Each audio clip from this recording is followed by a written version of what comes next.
noches. La semana pasada ya la Cámara de Diputados aprobó el presupuesto 2022 y la gran noticia es los recursos, o más bien la falta de recursos para el Instituto Nacional Electoral. Este instituto había solicitado 3.800 millones de pesos para la revocación de mandato, la consulta popular para ver si se queda o no el presidente López Obrador. Y en lugar de darles esos recursos, la Cámara de Diputados le recortó el presupuesto al Instituto Nacional Electoral. ¿Qué está pasando? Está tratando de secar la mayoría de Morena, PT y Verde al Instituto Nacional para debilitarlo. ¿Cuáles podrían ser las consecuencias para la revocación de mandato y, desde luego, para la democracia mexicana? Para debatir este tema, saludo a Javier Tello. Javier, muy buenas noches. Leo, muy buenas noches. Héctor, Jorge, buenas noches. Jorge Castañeda. Jorge, ¿cómo estás? Hola, Leo, Héctor, Javier. Y Héctor Aguilar Camín. Héctor, ¿cómo estás? Muy buenas noches. ¿Cómo están? Buenas noches. Pues déjame empezar contigo, Héctor. Seguramente viste esta noticia. Aquí estuvo con nosotros el pasado jueves el consejero presidente del INE, Lorenzo Córdoba, quien nos explicó muy claramente que si no hay esos recursos, no se va a poder organizar la revocación de mandato, Héctor. Sí, vi la entrevista completa, fue muy completa, porque explicó muy puntualmente algo que cuesta siempre trabajo entender, que son las cifras y son las imputaciones de que tienen mucho dinero y de que si no lo tienen lo podrían ahorrar y de que tienen algunos fideicomisos en donde tienen mucho dinero y que son fideicomisos que no se ve muy claro para qué sirvan. Ya sabemos que estos fideicomisos son puras argucias contables, financieras, neoliberales, etcétera, etcétera. Argumentos todos que tienen mucha fuerza en su generalidad y que acaban realmente poniendo la discusión en un lugar completamente distinto. Por decir algo, le dice que tiene el INE 2.700 millones de pesos, y cuando hace las cuentas Lorenzo Córdoba aquí en tu programa, pues resulta que de lo que podría disponer en caso de que pudiera violar la ley y cambiar el objetivo para el que están hechos esos fideicomisos, pues son como 400 millones. Bueno, hay una diferencia gigantesca entre una cifra y otra. Pero lo interesante de la visión de Córdoba es que sí, lo que nos está diciendo es algo que va mucho más allá de los números, que tú acabas de insinuar un poquito ahora. Esto no es que los diputados, el gobierno, Morena, no sepan de estos números. No es que no sepan que hace falta el dinero que hace falta, que dice el INE, para hacer la revocación de mandato. No es eso. Lo saben perfectamente. Aquí de lo que se trata, me parece cada vez más claro, es de poner al INE en una situación imposible de tirarse al precipicio, desconstruir las tareas que el INE tiene que hacer, como por ejemplo, a lo mejor le alcanza el dinero si deja de emitir credenciales de elector. Podría dejar de entregar 16 millones de credenciales de elector el año entrante y con ese dinero hacer la revocación de mandato. Bueno, que le pregunten a la gente si quiere no tener credenciales de elector el año entrante y si quiere tener revocación de mandato. A lo mejor con esas alternativas funcionaría. Pero al hacer eso, el INE estaría también violando la obligación constitucional y legal que tiene de dar ese servicio a la ciudadanía. De manera que es una trampa muy bien puesta, en la cual si te vas para un lado te equivocas, si te vas para el otro te equivocas. El INE ha decidido ir a la Suprema Corte, que es pues otro volado. La Suprema Corte, ante este conflicto, ya se manifestó en un sentido muy sensato y muy previsor. Dijo, pidan el dinero que necesitan para la revocación de mandato, que son 3.800 millones, y que se los den de una manera precautoria. Quiere decir, si no se los gastan, por la razón que sea, porque no hay revocación de mandato, los regresan. posición sensata si alguna, ¿no? Yo creo. Bueno, eso tampoco. Entonces, la siguiente petición del INE a la Suprema Corte es, ¿qué hago? Dime tú qué hago. O tú dile a tu dile al poder que está enfrente, pues que me dé el dinero, o dame una salida. Bueno, la Suprema Corte pues no va a tener una salida, o la verdad se ve muy complicado que la Corte le diga, yo no sé primero si lo van a procesar esa queja del INE y que le digan al legislativo, pues ¿sabes qué? De ese presupuesto que ya aprobaste, siempre sí, a ver de dónde lo sacas y le das 3,800 al INE, no se va a poder. No. Entonces yo creo que va más bien por el camino que tú dices, tú sugieres, Leo, sugeriste a la pasadita ahí muy bien, que es poner al INE en una posición en la que el INE se desgaste, no tenga respuestas, aparezca como una institución cara, ineficiente e irresponsable, para poder proceder después a lo que es la intención declarada del presidente con el INE, que es rehacerlo, volverlo a hacer como de plastilina, volverlo barato y efectivamente abaratarlo de manera que no sea la institución, una de las más prestigiadas de México, que ha garantizado en las buenas y en las malas las elecciones libres y transparentes en este país. Déjenme, les comparto un cálculo que hice el día de hoy, porque una de las cosas que dice el presidente López Obrador efectivamente es que el INE es caro, y siempre da como ejemplo el tema de que los consejeros, los 11 consejeros, ganan más que él. Bueno, hoy hice el cálculo, fíjense ustedes, si los 11 consejeros del INE bajaran el sueldo al nivel que tiene el presidente López Obrador, el ahorro sería equivalente al 0.2% de lo que está pidiendo el INE para la revocación del mandato, es decir, 3,800 millones de pesos. 0.2%. Claro, le funciona muy bien en la retórica al presidente, esto de la vida placentera que se dan, pero en realidad, Jorge, el que está desperdiciando los recursos es López Obrador con su famosa revocación del mandato. Bueno, Leo, mira, ha sido una constante del gobierno de López Obrador desde el primer día, y antes incluso, que es apelar pues a la falta de educación democrática, cívica, etcétera, de la sociedad mexicana. Es una democracia en pañales, tiene un cuarto de siglo apenas, no es nada. Sí. Menos si quieres, yo diría el 97, pero algunos empezarían con el 2000. Bueno, pues no tiene ni un cuarto de siglo. Pues la gente no tiene la menor idea, pues es cierto, no tendría cómo tenerla. Entonces López Obrador apela sistemáticamente a esa ignorancia. Lo hizo, por ejemplo, con la idiotez de las pensiones presidenciales. Vamos a quitarles las pensiones porque salen muy caros. A ver, no pinta ese dinero, pero entonces, ¿de qué quiere que vivan los presidentes? Pues que trabajen, que vendan tacos en la calle para que la jefa de gobierno pueda comérselos. No tengo idea. Bueno, hay unos que viven muy bien, ¿eh? El último expresidente vive a todo dar, ¿eh? Se pasea muy a gusto por Europa.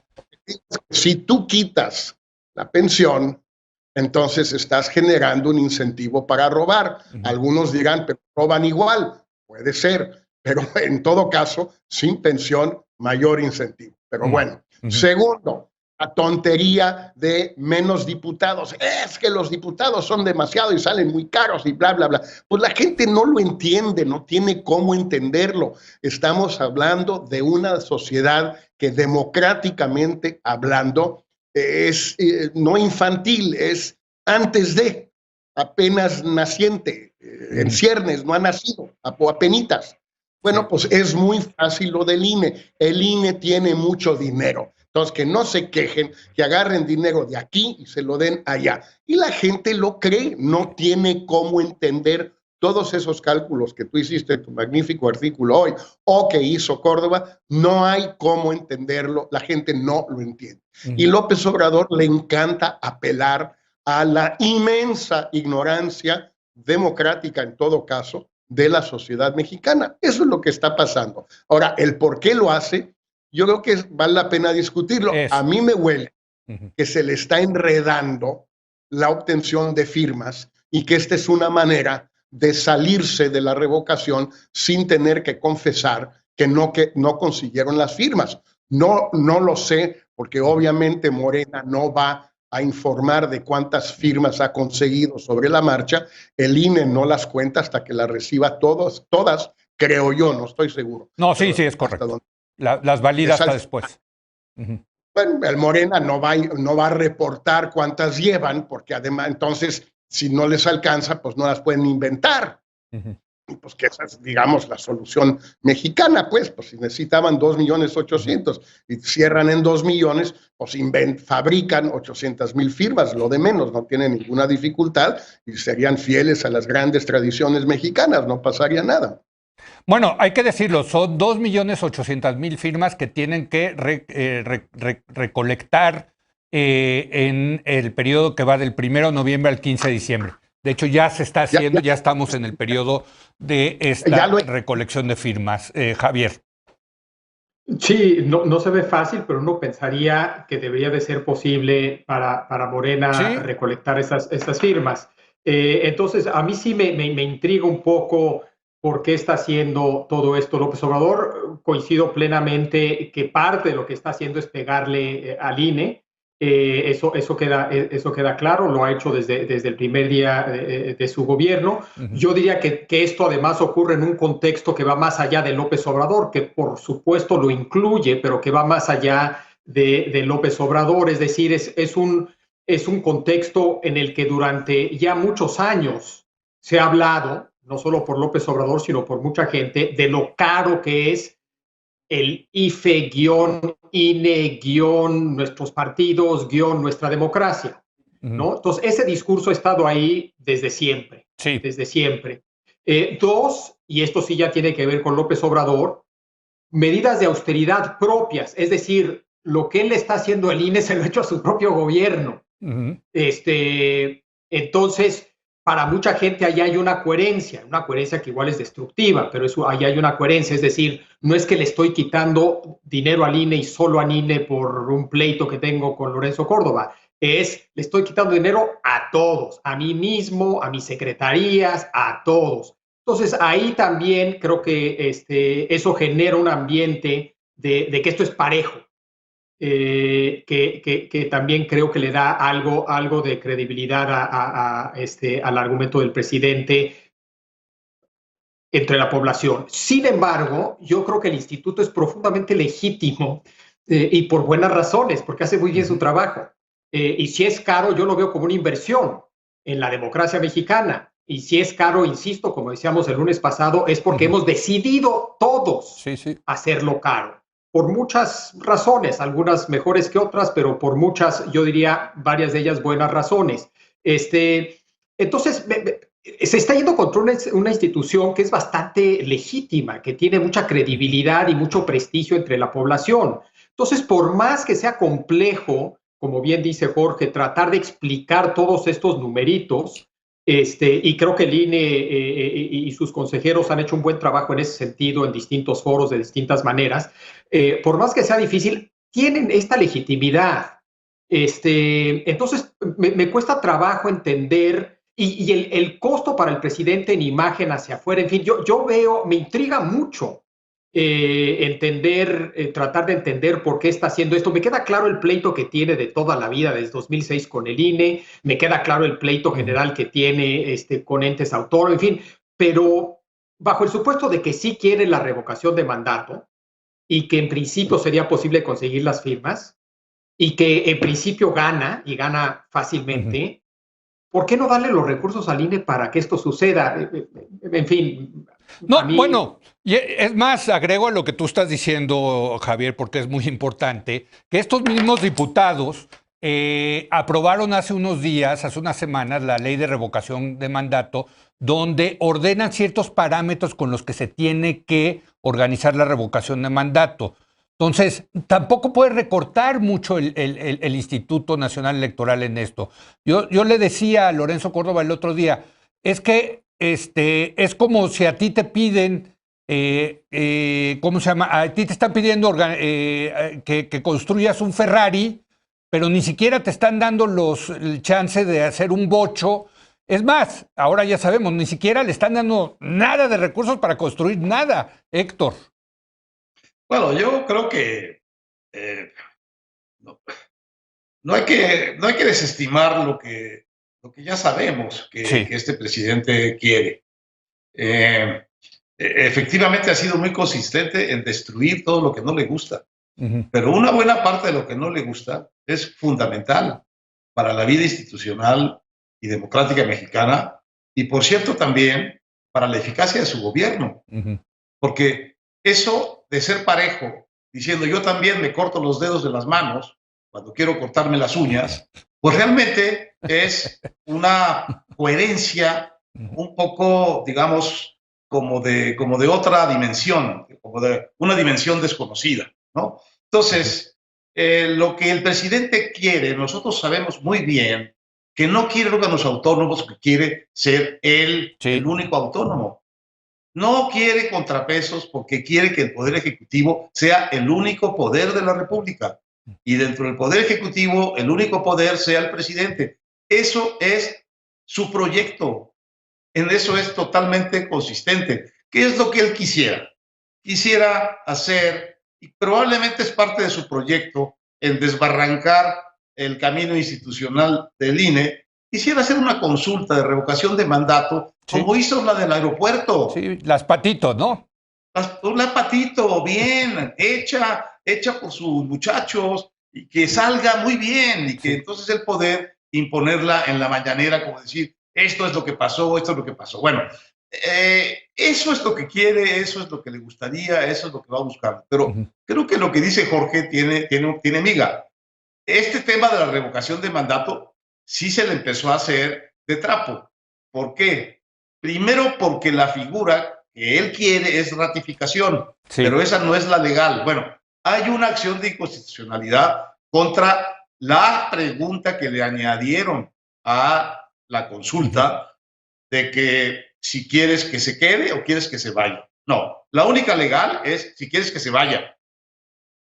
La de que si quieres que se quede, no es. Entonces hay una contradicción, aquí lo dijimos hace mucho tiempo, entre el presidente buscando la ratificación con una figura que es de revocación.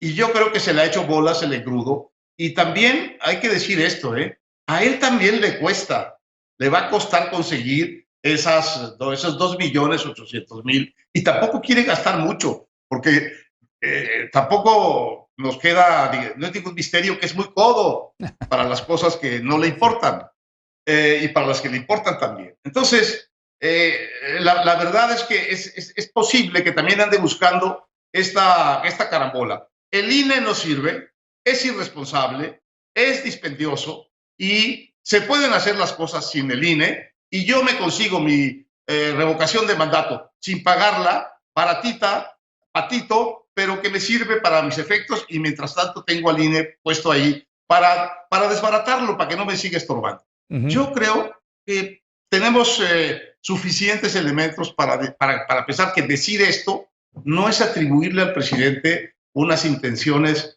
draconianas que no nos constan. Es todo su proyecto de gobierno. Ahora, es muy interesante porque más allá de lo que dicen ustedes, que creo que ya tenemos una buena hipótesis de por qué se está haciendo esto, Jorge, es qué va a pasar con el INE. Y acá yo le preguntaba a Lorenzo el jueves pasado, porque ataques al INE ha habido desde que existe, pero eran de los perdedores. Ahora el ataque viene del ganador. Esa situación nunca la habíamos visto. Y el ganador es el presidente de México, Jorge. Bueno, fue el ganador en el 18, pero fue el perdedor en el 6, y es una persona profundamente rencorosa. Y en el 12. Y lo sabe. Y lo hemos visto. Y en el 12 no la hizo tanto de tos. Pero en el 6 sí, y fue el perdedor, y se quejó entonces, se sigue quejando, y es alguien profundamente rencoroso, no solo contra las personas, obviamente, sino también contra las instituciones. Le caen gordas ciertas instituciones y le van a seguir cayendo gordas. Entonces, yo creo que ahí, en efecto, es del ganador, pero también de alguien que fue perdedor. Ahora, el tema aquí es si esta es una amenaza para el INE hacia futuro. Hacia futuro en dos aspectos. Tres. Uno, se renuevan los consejeros en el 23. ¿Cómo le van a hacer? Van a hacerlo con mayoriteo, aunque en principio son 2/3, pero bueno, va a ser con mayoriteo. Tal vez puedan hacerlo con algunos, o va a ser por cuotas como ha sido en el pasado. Tampoco es una solución ideal por cuotas, pero bueno, es la que ha funcionado hasta ahora y todas han sido por cuotas. Bueno, segundo, quiere una reforma del INE, ya lo dijo, lo ha dicho muchas veces. De reforma constitucional que implique reducir el número de consejeros, etcétera, y cambiar ciertas atribuciones y una serie de cosas. Bueno, pues esas son de debilitamiento, son de achicamiento. ¿De qué trata? Y tercero, ¿en qué condiciones llega el INE a las presidenciales del 24? Porque finalmente de eso se trata todo esto. No estamos hablando de tonterías de revocación de mandato, estamos hablando de la continuidad o el fin de la 4T. Y bueno, ¿en qué condiciones llega al 24? Si es que hay una elección muy cerrada, cosa que las encuestas o lo que sea tenderían a sugerir hoy, Leo. No, no te digo que la del 2006, pero puede ser una elección de 50-50. Si hay dos grandes bloques y nadie más, pues 52-48, 51-49, para un lado, para el otro, pues quiere tener un INE a modo López Obrador porque él prevé que eso pueda suceder y teme que le pase a su candidata lo que le pasó a él en el 2006. Yo creo que todo esto es lo que está en juego. Por eso es tan importante que toda la sociedad, volvemos a lo mismo, le entre al asunto y que los amigos, aliados, vecinos de México, en todas partes, en la Unión Europea, en Estados Unidos, en Canadá, etcétera, también lo vean como un asunto de peligro para la democracia mexicana. O que todos digan, pues, ¿qué me importa? Me da igual. Y pues bueno, que le haga como quiera López Obrador, allá finalmente es su asunto. Javier, ¿un INE a modo? Sí, sospecho que es el deseo de muchos presidentes y sin lugar a duda de este también, pero yo pensaría que eso tiene límites, es decir, al igual que todo el mundo quiere ministros que los favorezcan en la Suprema Corte, todo el presidente quiere consejeros que favorezcan a su partido en el INE, pero dentro de límites, dentro de ciertos límites. Y yo hubiera pensado que esos límites quedaban más o menos claros en cuanto al INE, es decir, coincido con Héctor cuando dice que el proyecto de este presidente es concentrar el poder, levantar al Ejecutivo muy por arriba de los otros poderes, etcétera, etcétera. Pero hay ciertos temas que no ha tocado y que sabe que no puede tocar porque no le conviene a él, a su proyecto, tocarlo. La autonomía del Banco de México, el TEMEC resultó también ser, bueno, el Tratado de Libre Comercio, ahora TEMEC, también resultó ser uno de esos. Yo hubiera pensado que el INE, por más que, o sea, tú puedes criticarlos de que gastan mucho en sus comidas y puedes, no, en fin, pero eso es muy distinto a desaparecerlo. Eso es muy distinto, ¿me entiendes? Si era ese juego de presión, hombre, no me gusta a mí, creo que está mal, pero sigue estando más o menos dentro de unos límites aceptables. Pero si es una estrategia de desbaratarlo, sí se vuelve preocupante. Y yo creo que no solamente preocupante para nosotros como mexicanos, sino que también creo que se equivoca. Si es, yo creo, de esas instituciones que no puede ni debe de tocar para el bien de su propio proyecto, rumbo a 2024. Todos los presidenciables dentro de Morena deberían de decírselo. Será muy distinto ganar si ganan esa elección con un INE sólido, etcétera, etcétera, así ganan con un INE a modo. Será muy distinta su presidencia. A ellos les conviene que sea el INE que conocemos todos y que ha organizado las elecciones bien, siempre bien, desde 2000. Ese es el INE que le conviene a todos, incluyendo al propio Morena, creo yo. Entonces, otra vez, si es presionar y hacer ajustes dentro de ciertos límites, podrán gustar, no gustar, pero si son dentro de esos ciertos límites, ok. Pero si ya es un proyecto de desaparecer lo más radical, pues yo creo que ahí sí es mucho más preocupante. A lo mejor también está la opción de dárselo a los militares, ¿no? Para que organicen los militares las elecciones, ¿no? Ya nada más faltaría eso. Pero oigan, tengo que hacer una breve pausa, vamos a hacer un cambio de tema, vamos a irnos a lo recientemente ocurrido en la ONU y en la OEA y la postura de México. ¿Qué ha pasado con estos dos organismos y la participación de México? Regresamos.